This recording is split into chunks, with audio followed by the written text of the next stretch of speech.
안녕하세요, 티겔람입니다. 오늘은 여러분들께 논문 작성과 관련된 컨텐츠로서 이번에는 연구 방법에 대한 이야기를 해드리고자 합니다.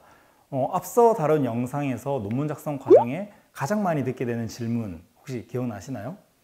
사람마다 다르겠지만 너 주제 정했어? 라는 질문이라는 말씀을 드렸던 것 같아요.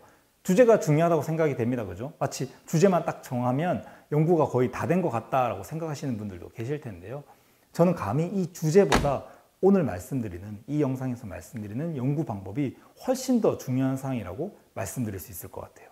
감히 말씀드릴 수 있을 것 같습니다.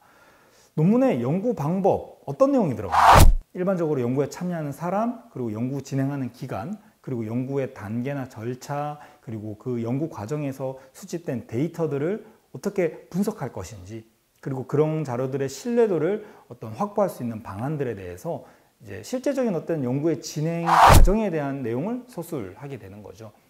연구 주제를 정하는 것보다 이러한 사항을 우선적으로 정해야 한다? 또 우선한다? 약간은 동의하시기 어려운 분도 계실 것 같아요. 그런 겁니다, 여러분. 예를 들어서 한번 말씀 드려볼게요. 한번 들어보세요. 주제를 정해보자 했을 때 아주 쌈박한, 아주 훌륭한 주제가 정해졌어요. 주제만 보면 이건 거의 노벨상급입니다. 이런 연구 없었어요. 이때까지도 없었고 앞으로도 없을 것 같고 이 학계에 아주 엄청난 효과를 가지고 올 것 같다라고 기대가 됩니다.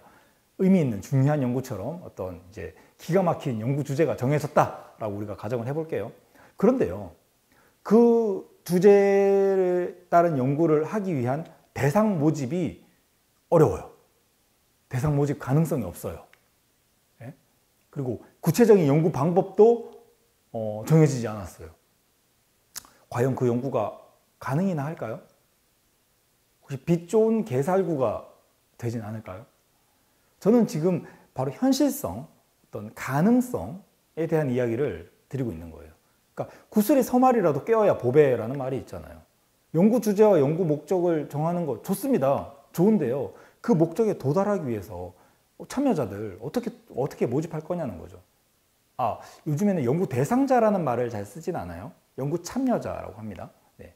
어쨌든 이러한 연구 참여자들을 어떻게 이 연구에 함께 하도록 할 것인가, 그리고 구체적으로 그들을 대상으로 양적 연구해서 통계를 돌릴 것인지, 아니면 질적 연구에서 의미 있는 그 관찰을 해서 그 내용들을 코딩해서 어떤 기록을 할 것인지, 그리고 어느 정도 기간 동안 할 것인지, 그리고 어디서 중요하죠, 그죠? 물리적인 공간은 어디서 할 것인지, 실험을 연구를 어떻게 그렇게 물리적인 공간 없이 할 수 있는 건 아니잖아요, 그죠?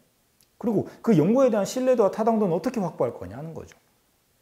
이런 구체적인 사항들이 바로 오늘 말씀드린 연구 방법인 겁니다. 이렇게 연구 방법이 좀 중요해서일까요? 논문 심사 있죠. 논문 디펜스 과정에서 가장 많은 지적을 받는 부분도 바로 연구 방법이기도 합니다. 디펜스 과정에서 연구 방법을 집중적으로 많이 보시죠. 많이 털리기도 하는 부분이죠. 그러니까 역으로 생각하면 여러분들이 논문 디펜스에서 연구 방법에 대해서는 정말 촘촘하게 준비를 해야 한다는 겁니다. 그죠? 좋은 방법을 하나 추천드릴까요? 바로 잘 쓰여진 기존의 논문의 연구 방법 파트를 그대로는 좀 그렇지만 어쨌든 여러분들 연구에 잘 참고해서 하시라는 말씀을 드리고 싶어요. 저도 그렇게 했고요. 여러분들이 진행하는 연구 방법 분명 누군가는 실시했을 겁니다. 세상에는 수년간 수많은 연구가 이루어졌잖아요, 그죠? 맨땅에 헤딩하지 마시고 기존의 연구에서 비록 주제는 다르더라도 그 형식, 그 형태를 참고해서 여러분들 주제에 맞게끔 재작성하시는 것을 추천드립니다.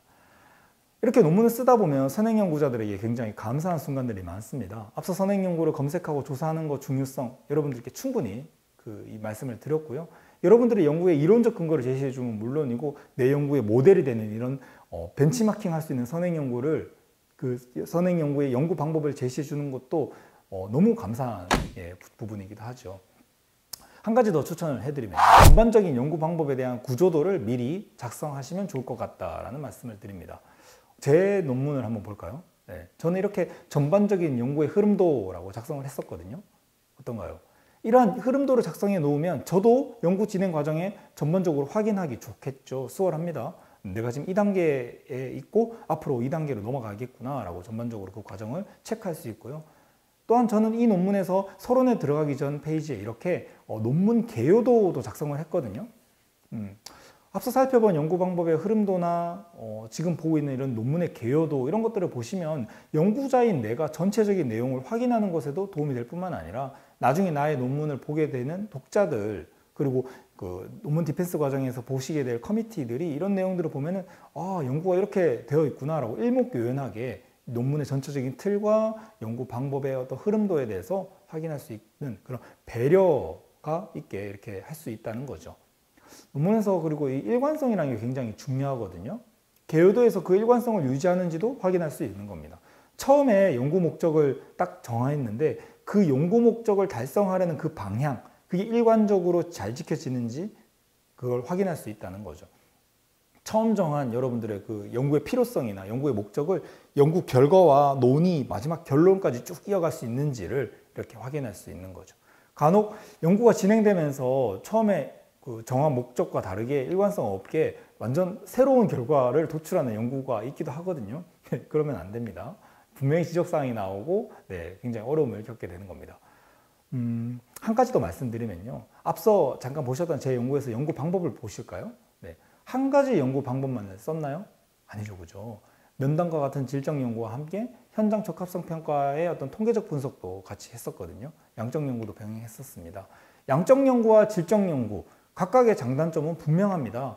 그래서 이렇게 다양한 연구 방법을 혼합하여 사용하시는 것도 가능하다. 그리고 저는 이걸로 굉장히 되게 좀 좋았다, 좋은 평가를 받았었고 저 역시 좋은 연구 결과로 이어지는 그런 계기가 됐던 것 같아요.